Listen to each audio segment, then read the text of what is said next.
Okay, we've got Anthony here. Anthony, you run three or four consumer-facing websites, have been doing that for a few years through the News Express business. We're going to talk a little bit about some of the processes and what's working for you in doing that.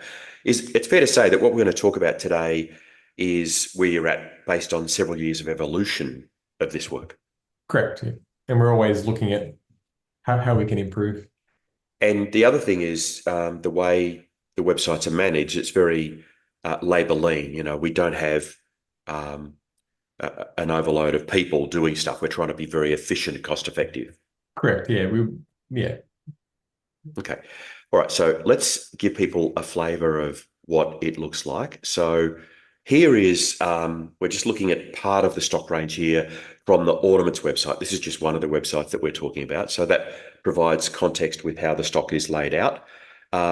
You've got a bin number for each item which helps you with picking and packing. That's one station. This is the station where the items are put together. That's mainly the station where items are actually dispatched and Right. shipped. Yeah. You Yeah. have ShipStation running on the computer, and then Correct. over here is where they're packaged. Yeah, and we can also ship from these terminals as well. So any Yep. terminal we can ship from. And this is $1,500, $2,000 worth of About two and a half two and a half thousand. thousand, and it dispenses moistened tape that you use to seal the boxes. Yeah, and it is a game changer. It Yeah, is the amount of time it saves is insane. Yeah. yeah. So this gives you a perspective of the location as it is. And again, this is for the Ornaments website, although we do picking and packing here for several other websites as well. So, Anthony, I just want to talk a little bit about the processes that you put in place, the management processes. And let's start with the one where a customer emails and says, hey, I ordered five of this thing and you only sent me two. What do you do when they email you that? I'll just take a step back. I was looking for kind of application that could handle pick locations, could handle time stamping of orders, and also scanning of orders. And we settled on ShipStation at the time. There are others which have implemented more of that into it, but at the time, ShipStation had all of that included in its cost. And so we went with that. And the reason why we went with that is that uh, we've had customers previously. I'll give you two examples. One example, a customer received their order. They had these little ornament hooks shipped as well. And they emailed saying that they didn't get the ornament hooks. I brought up their order in ShipStation. It's time stamped, so I can see when that order was scan verified. What scan verified means is that the person packing the order scanned the pick slip and then they scanned every individual product in that order and it timestamps it. And then we've got cameras in that area and I can check the camera against the timestamp to see if it was a mispick or if, the customer's lying, which can happen, or it was packed, but they didn't realize it was in there. In this case, they didn't realize. Another example, recently we had a coin customer email saying that they didn't receive all of the items they ordered. I checked the footage.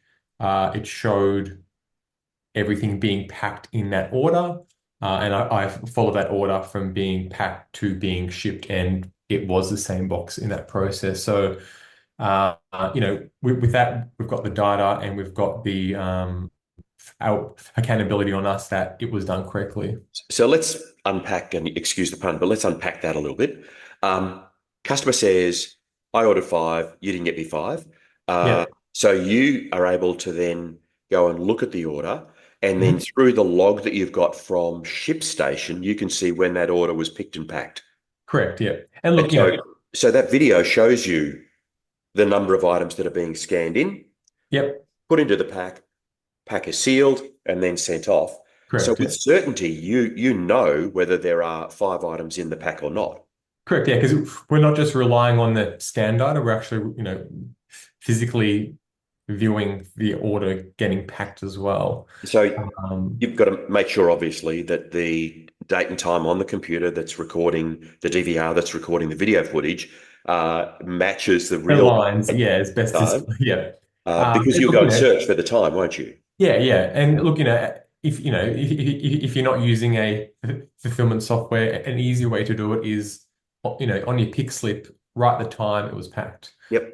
If you have cameras in that area, of course, that's Now, so you- on that, let me ask you a question about that. You say if you have cameras in that area, wouldn't your advice to anybody running a website that they have cameras above the location where they're picking and packing, where they're yes, yeah, packing and fulfilling? yes, definitely. Because yeah, it does happen. And if you haven't got the proof, in most cases, you have to either ship them out the product or yeah, give them a refund or things Yeah. like that. So Now, where you've been able to see for sure that items were packed and included in the package, and you then go to the customer by email and you say you've checked the video, so you're letting them know that you've looked at the actual evidence. yes, yeah. Is it fair to say that in that situation, customers who say they were undersupplied don't come back and argue with you? Uh, well, we had one apologize, saying she didn't realize it was she goes, "Oh, I found it in the box." Mm. So yeah, where others have said it's our fault for Yep. not or an example was, yeah, the ornament hooks, it was our fault for how it was wrapped and they accidentally threw it out. Yep. Um, Um, Thinking about the way you've created this structure that we can see on this photo in front of us, and the things we've talked about, and the two different stations that you've got set up there. On the busiest day that you can think of, how many orders would you have processed through here? the busiest day, we've done about 1,200 orders, Yeah. and that was with a team of, I think there was four of us doing Yep. that. Look, and that wasn't the full day either. That was um, probably about a 6 hour Yep.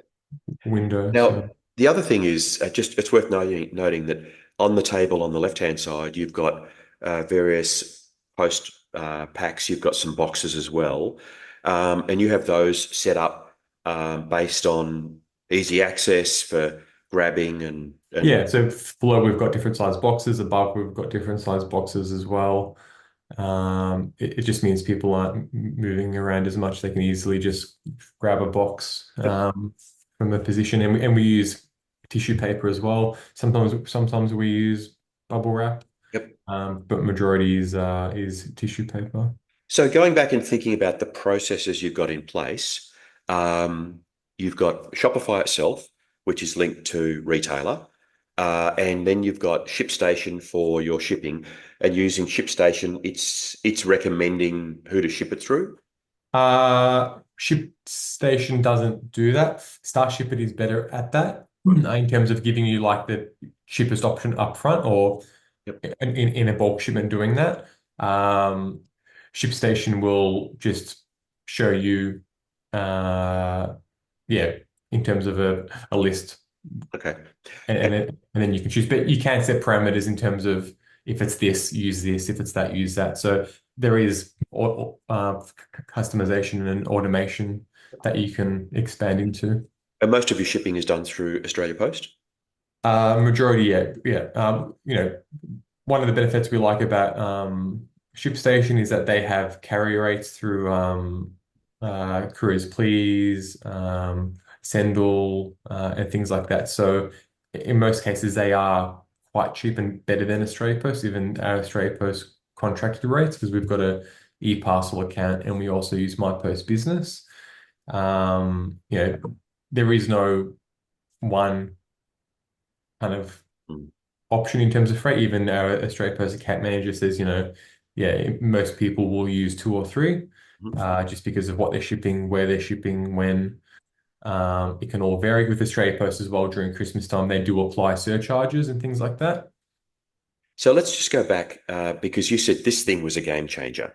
Mm. Um, So just tell us what you mean about it being a game changer. So, if we're doing bulk shipments, we can automatically set an automate function so it will spit out the same piece of tape every time. So if we're just packing smaller boxes, we can automate it so the tape's there ready to go and you just put it on the box. It's easy to apply. It's stronger. The tape we use, they've got enhanced strips through the Mm. tape to increase the strength so it won't rip as easy. And also once it adheres to the box, it creates an actual glue contact and Mm. it will actually rip off instead of like sticky tape, which can come undone a lot easier. So yeah, security, speed, and just the presentation as well. Is it fair to say since we moved to this, we've had less issues around packages coming undone and things like that in transit because this Yeah, paper is very strong. yeah, packages coming undone. Also safety. No one's cut themselves on tape dispensers either, Yep. which happened in the past because yeah, depending on what size box they can be quite sharp, and if you're not holding it properly, you can Yep. accidentally slice yourself with them. So yeah, there's a lot of upsides, even though there is that cost. We've Yep. gotten that cost back tenfold in terms of the time it's saved. Now, you've got boxes here, and I do know that you buy in boxes to ship product out in rather than trying to reuse delivery boxes we've received because it certainly looks more professional using new boxes. Can you tell me where you source your cardboard boxes from? So our boxes I get from majority from Stanley Packaging. Yep. They're based in Victoria. They usually deliver next business day to us. I also use Awesome Pack and EB Packaging as well. I use them for the book wraps. Yep. So a while ago, we transitioned to using book wraps for some of the smaller shipments, like the single coins or the tooth fairy And kits. when you say a book wrap, you're talking about something that is designed to post a single book. Yeah, yeah. And the good thing with them is that they're expandable. So you can do something, paper thin, or it can expand up to, I think it's 8 centimeters in height. Yep. So it just means that they're a bit more versatile. With those, you don't need tape. They're self-sealing as well. And yeah, with them out of the, well, probably 5,000 units we've shipped using that product, we've had I think two or three come back being damaged. So overall, for the time and cost we're saving versus the damages, it's worthwhile. Pretty good. All right, we're going to wrap this up. Did you have anything else you wanted to add in terms of kind of the shipping side of things and fulfillment? Uh, Look, I think it's something that you've always got to just see what's new and Mm. yeah, because it's always changing, and I don't think you can use one carrier either. You have to look at using multiple carriers if you want it to be cost effective. Also, if you're sending, different size items, usually bulky item couriers can be better than Australia Post, depending on the location. So you've really got to weigh in the options. And the good thing with ShipStation is that all those rates feed Yep. directly and for us too, because we run multiple websites, having all of that into the one Yeah. dashboard is beneficial. So we're not jumping and changing and switching and all that sort of stuff. Excellent. Thank you. Thanks. Uh, have a great day.